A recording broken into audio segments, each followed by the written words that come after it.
Mirzapur season 3 গতকাল রাত্রিবেলা কিন্তু দেখে শেষ করলাম। তো সিরিজটা আমার কেমন লাগলো দেখুন। এই সিরিজটা এবারে কিন্তু 10টা এপিসোডের সিরিজ। আপনাদের টোটাল 8.5 থেকে 9 ঘন্টা সময় কিন্তু ব্যয় করতে হবে। এবারে আমার অভ্যেস রয়েছে যে একদিনের মধ্যেই গোটা সিরিজ শেষ করে দেওয়ার, কিন্তু এই সিরিজটা এতটাই স্লো, তার মাঝে অনেক কটা কন্টেন্ট আমি দেখে ফেলেছি। তো আমার কিন্তু দেরি হলো সিরিজটা দেখতে। সিরিজটা এক কথায় কেমন লাগলো, বেশ ভালো হয়েছে। তবে সিজন 1 এবং সিজন 2কে কিন্তু ছুঁতে পারেনি। হ্যাঁ, আপনারা ঠিকই শুনছেন। Season 3 one time watch. Obviously যদি সিজন 1 এবং সিজন 2 আপনারা দেখে থাকেন, সিজন 3 আপনাদের দেখতে হবে, কারণ সিজন 4-এর জন্য কিন্তু সিজন 3 খুব গুরুত্বপূর্ণ একটা ভাইটাল কয়েকটা চ্যাপ্টার আমাদের সামনে খুলে দেবে। সেক্ষেত্রে সিজন 3 গুরুত্বপূর্ণ একটা জায়গা দখল করে। তবে সিজন 3 কিন্তু আহামরি কিছু হয়নি, বা মির্জাপুরের যে লেভেল, সেই লেভেলটা কিন্তু ছুঁতে পারেনি এই সিরিজে। এবারে আমরা যে গল্পটা দেখতে পাচ্ছি যে কালীন ভাইয়া অর্থাৎ পঙ্কজ ত্রিপাঠী সেকেন্ড সিজনে তার কি অবস্থা, সে কি সত্যিকারে মরে যায় নাকি বাস্তবিকতে তাকে বাঁচিয়ে নেওয়া হয়, বাঁচালে সে এবার কোথায়, তার খোঁজ কি গুড্ডু এবং গোলু খুঁজে পাবে, তাকে খুঁজতে গিয়ে কী বিপদের সম্মুখীন হতে হয়, এবং গুড্ডু ভাইয়া তার প্রভাব কিন্তু ক্রমাগত মির্জাপুরে বেড়ে চলে। অন্যদিকে শরৎ, সে কি করে মির্জাপুরে নিজের রাশ টানবে, এই সমস্ত কিছু কিন্তু এবারে সিজন 3-র মধ্যে উঠে এসেছে। তার সাথে বেশ কয়েকটা ইনসিডেন্ট কিন্তু আমাদের সামনে ফুটে ওঠে, যেরকম মুখ্যমন্ত্রী অর্থাৎ মাধুরী যাদব, তার সাথে আমরা বিনা ত্রিপাঠী কালীন ভাইয়ার যে বউ ছিল তার ক্যারেক্টারটার বেশ কয়েকটা ইনসিডেন্ট আমরা দেখতে পাই। তার সাথে এইবারে সিরিজের শেষ মুমেন্টে মির্জাপুরের দখল কার কাছে যাবে, গুড্ডু ভাইয়ার কাছেই থাকবে নাকি শরদের কাছে যাবে, নাকি কোথাও গিয়ে কালীন ভাইয়া আবার ব্যাক করবে, সে কি সেই গদিটা আবার ফিরে পাবে, জানতে আপনাদেরকে মির্জাপুর সিজন 3 কিন্তু দেখতে হবে।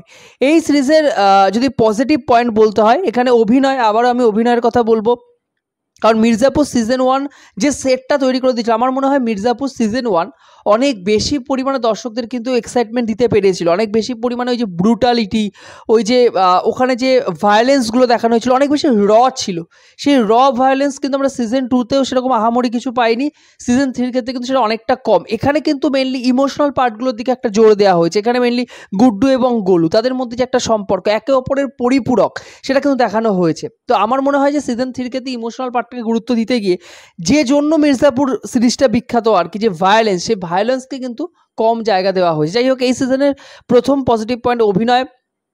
ভাই, যেটুকু সময় আমরা কালীন ভাইয়ার চরিত্রটা দেখতে পেয়েছি আর কি, আপনারা দেখলেই বুঝতে পারবেন কালীন ভাইয়ার চরিত্রটা মারাত্মক, জাস্ট মারাত্মক। এখানে আলি ফেজালের ক্যারেক্টার নিয়ে বলতে হয়, কারণ ফার্স্ট সিজন থেকে তার অভিনয় দর্শকদের কিন্তু মুগ্ধ করে রেখেছে। কালীন ভাইয়া, তার সাথে কিন্তু গুড্ডু মানে আলি ফেজাল, এবং তার সাথে শ্বেতা ত্রিপাঠী মানে গোলুর ক্যারেক্টারে এবারে তার ভূমিকা আরও বেশি।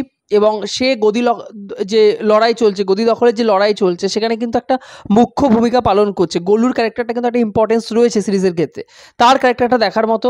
অন্যদিকে যদি আপনাদের বলতে হয় বিনা ত্রিপাঠী মানে রাসিকা দুগালের ক্যারেক্টারটা, তার চরিত্রটা খুব সুন্দর। তার চরিত্রটার মধ্যে না বেশ কয়েকটা শেড রাখা হয়েছে। এই শেডটা ফার্স্ট সিজন থেকেই ছিল, এবং থার্ড সিজনে গিয়ে শেডটা আরও বেশি পরিমাণে কিন্তু আমাদের সামনে প্রকোপ। এখানে মাধুরী যাদবের ক্যারেক্টার যিনি প্লে করেছেন, তার অভিনয় বেশ ভালো।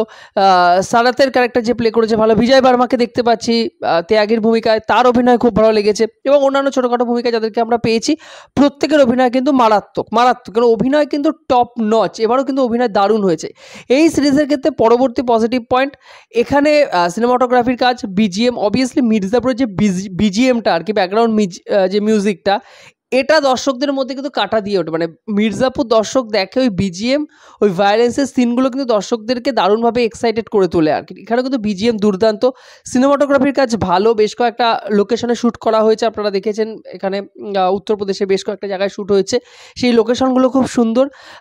এবং অ্যাকশন সিকোয়েন্স যে কটা রাখা হয়েছে, ভায়োলেন্সের মুভমেন্ট যে কটা রাখা হয়েছে, প্রত্যেকটা কিন্তু দারুণভাবে ওয়ার্ক করেছে এই সিরিজের ক্ষেত্রে। পরবর্তী পজিটিভ পয়েন্ট, ইমোশনাল জায়গা আমি বলবো যে কয়েকটা ক্যারেক্টারের ক্ষেত্রে ইমোশনাল পয়েন্ট কিন্তু কাজ করেছে। যেরকম এখানে আমরা যদি বলি গোলু এবং গুড্ডুর যে ক্যারেক্টারটা, শ্বেতা ত্রিপাঠী এবং আলি ফেজাল, এই দুজনের ক্যারেক্টারটার মধ্যে না একটা বন্ডিং যে রয়েছে আমরা কিন্তু বুঝতে পারছিলাম সেকেন্ড সিজনে। তো যাই হোক, তাদের বন্ডিংটা কিন্তু মারাত্মকভাবে ফুটে উঠেছে এখানে কিন্তু ওয়ার্ক করেছে। আমার মনে হয় যে এখানে গুড্ডুর আরেকটা চরিত্র ফুটে উঠেছে, ঠিক আছে, তার মধ্যে যে ইমোশনাল একটা পার্ট রয়েছে, সে যে লড়াই ছাড়া, ভায়োলেন্স ছাড়া তাকে যে আমরা দেখতে পাবো, তার মধ্যে মনুষ্যত্ব একটা রয়েছে, ঠিক আছে, সেটা কিন্তু এখানে ফুটিয়ে তোলার চেষ্টা করেছেন পরিচালক, এটা ফুটে উঠেছে এখানে। আলি ফেজাল মানে গুড্ডু ভাইয়া যে বাবার চরিত্র, তার কিন্তু একটা গুরুত্বপূর্ণ ভূমিকা রয়েছে। তার চরিত্রটা মানে তার যে ভূমিকাটা সেটাও কিন্তু দারুণভাবে ফুটে উঠেছে, ঠিক আছে। আরও অন্যান্য ক্যারেক্টার আমরা যাদেরকে দেখেছি ফ্যামিলি মুভমেন্টে যাদেরকে আমরা দেখেছি, ঠিক আছে, তো তাদের প্রত্যেকের চরিত্র কিন্তু ভালোভাবেই ফুটে উঠেছে।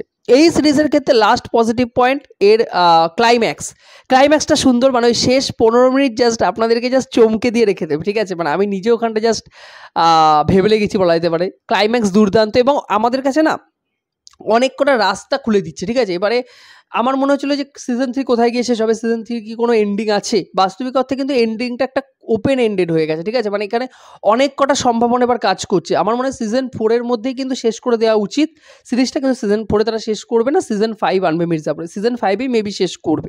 তো সিজন 4-এ বেশ কয়েকটা নতুন ক্যারেক্টারের সাথেও আমাদের হয়তো পরিচয় ঘটাবে, বেশ কয়েকটা ক্যারেক্টার কিন্তু এখানেই শেষ হয়ে যাচ্ছে, এটা আপনারা দেখলেই বুঝতে পারবেন। তো সিজন 4-এর এই সিজন 3-এর এন্ডিং জাস্ট অসাম, মারাত্মক, চমকে দেবে, ক্লাইম্যাক্স কিন্তু দুর্দান্ত লেগেছে আমার। এই সিরিজের ক্ষেত্রে যদি নেগেটিভ পয়েন্ট বলি, প্রথমে হলো স্ক্রিন প্লে, মানে স্ক্রিন প্লে অত্যন্ত স্লো।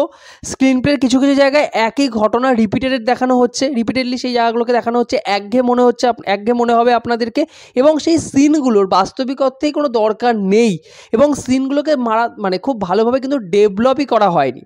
এখানে শরৎ আর মাধুরীর মধ্যে একটা সম্পর্ক দেখানোর চেষ্টা করা হয়েছে, ঠিক আছে, আপনারা দেখলেই বুঝতে পারবেন, একটা সম্পর্ক, একটা তাদের মধ্যে একটা বন্ডিং দেখানোর চেষ্টা করা হয়েছে, যেটা কোনোভাবেই ওয়ার্ক করছে না, এবং এই যে বন্ডিংটা তাদের মধ্যে ওয়ার্ক করছে না, ওই পার্টগুলো দর্শক কিন্তু কানেক্টই করতে পারবেন, এবারে কিন্তু কানেক্টের জায়গাটা কিন্তু খুব কম। এই সিরিজের পরবর্তী নেগেটিভ পয়েন্ট, এখানে আবারও বলছি যে মেন যে জায়গাটা আর কি, একে অপরের সাথে লড়াই, একে অপরের সাথে একটা দ্বন্দ্ব, একে অপরের সাথে একটা কি বলবো, একটা ব্ল্যাক অ্যান্ড হোয়াইট একটা শেড তো সব ক্যারেক্টারের মধ্যে রয়েছে, সেই শেডগুলো কিন্তু কোনোভাবেই কাজ করছে না, সেই শেডগুলো এখানে দেখানোই হচ্ছে না, এবং চরিত্রগুলোর মধ্যে নিজস্ব যে একটা দ্বন্দ্ব চলছে, ঠিক আছে, সেই দ্বন্দ্বগুলো কিন্তু ফুটে ওঠেনি এখানে, কোনোভাবেই কিন্তু ফুটে ওঠেনি। কে কেন কিসের জন্য করছে যদি পরিষ্কার না হয়, দর্শক কীভাবে কানেক্ট করবে আপনারা বলুন। যাই হোক, তো সব কিছু মিলিয়ে আমার মির্জাপুর সিজন 3 অ্যাভারেজ একটা কাজ মনে হয়েছে।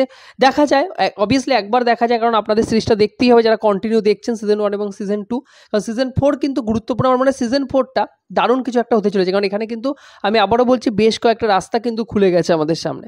আপনারা যদি মির্জাপুর সিজন 3 দেখে থাকেন, আপনাদের কি মতামত অবভিয়াসলি আমার কমেন্ট বক্সে জানাবেন। ভিডিওটি ভালো লেগে থাকলে এরকম ইনফরমেটিভ ভিডিও পেতে চ্যানেলটিকে সাবস্ক্রাইব করে পাশে থাকবেন বন্ধুরা। জয় হিন্দ।